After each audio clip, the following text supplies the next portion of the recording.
میرا نام شاہد ہے، میں کمپیوٹر اور اکاؤنٹس کا طالب علم ہوں۔ قرآن پاک کی تعلیم کے حوالے سے میرا دوسرا سوال ہے کہ میں قرآن پاک کی تعلیم کو دو کیٹیگریز میں ڈیوائڈ کرتا ہوں۔ پہلی وہ ہے کہ جس میں آپ قرآن پاک کو انڈرسٹینڈ کرتے ہیں، وہ انفرادی ہے۔ دوسری، اس کو سمجھنے کے بعد اللہ کی رضا کے لیے، دین کی اقامت کے لیے اس کو دوسروں تک منتقل کرتے ہیں، جسے میں تبلیغ کہہ سکتا ہوں یا اجتماعیت کہہ سکتا ہوں، لیکن یہ میرا ذاتی نظریہ ہے۔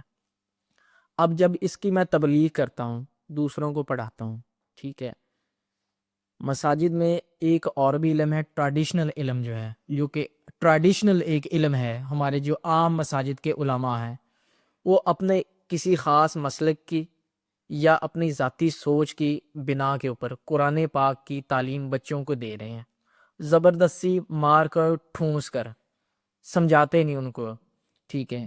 جب ہم یہ غلطیاں ان کے اندر دیکھتے ہیں، ان کو سدھارنے کی کوشش کرتے ہیں، تو وہاں سے ایک شدید ترین ریزسٹنس جو ہے نا وہ سامنے آتی ہے۔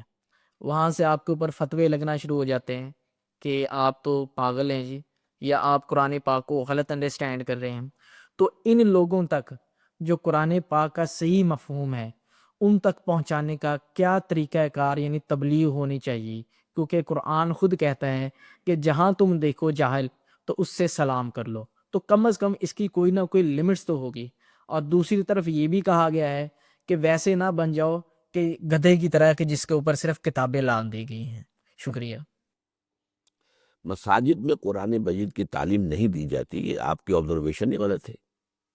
پڑھنا سکھاتے ہیں، نازلہ پڑھاتے ہیں، حفظ کراتے ہیں، زیادہ سے زیادہ مار پیٹ وہیں ہوتی ہے۔ قرآن مجید اگر ویسے آپ کہیں تو وہ تو پھر دارالعلوم میں پڑھایا جاتا ہے، اگرچہ وہاں بھی نہیں پڑھایا جاتا، وہاں بھی زیادہ ایمفیسس جو ہے وہ قرآن پر نہیں ہے، وہ حدیث پر ہے اور فقہ پر ہے، قرآن پر اتنا ایمفیسس نہیں ہے وہاں۔ یہ ایک علیحدہ مسئلہ ہے، اس وقت پر بات ہم نہیں کریں گے، ایسا کیوں ہے، کیوں ہو گیا ہے، اس کے اسباب ہے، بہت لمبی ہسٹری ہے اس کی۔ لیکن قرآن وہاں جو تعلیم دی جاتی ہے وہاں کوئی مار پیٹ نہیں ہوتی۔ اچھا، دوسری بات یہ ہے کہ آپ خود یہ سوچئے آپ علمی اعتبار سے کس سطح پر ہیں۔ ان علماء کے ساتھ بات کرنے کے لیے آپ کو بھی اپنی علمی سطح کو اونچا کرنا ہوگا، اس لیے کہ ہر شخص کا اپنا ایک لیول آف کانشسنس ہے۔ آپ اس سے جو ہے کمیونیکیٹ کرنا چاہتے ہیں تو آپ اس کے لیول آف کانشسنس پر پہنچیں گے تو کمیونیکیٹ کر سکیں گے، ادروائز ناٹ۔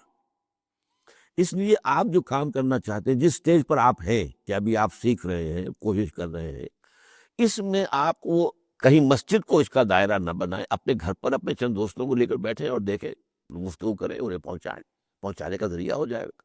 مسجد میں ظاہر بات ہے، جیسے میں نے آج شروع میں کہہ دیا کہ مسالک ہیں، ہر مسجد کا ایک مسلک ہے، اس مسلک کے اعتبار سے وہ کسی بات کو جو ہے وہ سننے کے لیے بھی تیار نہیں ہوں گے، اس بات کو کہ جو ان کے مسلک کے مطابق صحیح نہ ہو یا ان کے مسلک کے مخالف ہو، تو ڈونٹ ٹچ دم۔ وہ جو کام کر رہے ہیں، آخر مسلمانوں کے لیے نماز کا ایک بندوبست ہے، وہاں انتظام ہے، یہ ہو رہا ہے، چلے دیجئے۔ لیکن یہ کہ اب آپ کو، شاید آپ ہی سے میں نے کہا تھا نا، قرآن کو ایسے پڑھیے جیسے بدو پڑھتے ہو، تو ظاہر بات ہے بدو جب کرتے تھے تبلیغ تو مسجد تو تھی ہی نہیں، مکہ میں کوئی مسجد تھی؟ وہاں تو یہی ہے بھی اپنے پرسن ٹو پرسن کانٹیکٹ سے یا ان سے دوستی سے، اس سے، یا جیسے کہ حضور کبھی چوک میں بھی کھڑے ہو جاتے تھے، لیکن یہ حضور کا معاملہ ہے، عام طور پر ہمیں نہیں اس کا کوئی ثبوت ملتا۔ یہ حضور تو ظاہر بات ہے کہ علم کے اعتبار سے، فہم کے اعتبار سے اس بلندی پر تھے کہ وہ ہر کسی شخص کے ساتھ گفتگو کر سکتے تھے، لیکن یہ کہ عام آدمی کے جواب لگی ہے کہ پہلے ذرا آپ اپنی اس علمی سطح کو بلند کریں علماء کے ویزاوی علماء، تو پھر جو ہے آپ ان سے جو ہے ڈائلاگ کریں، ورنہ نہ کریں۔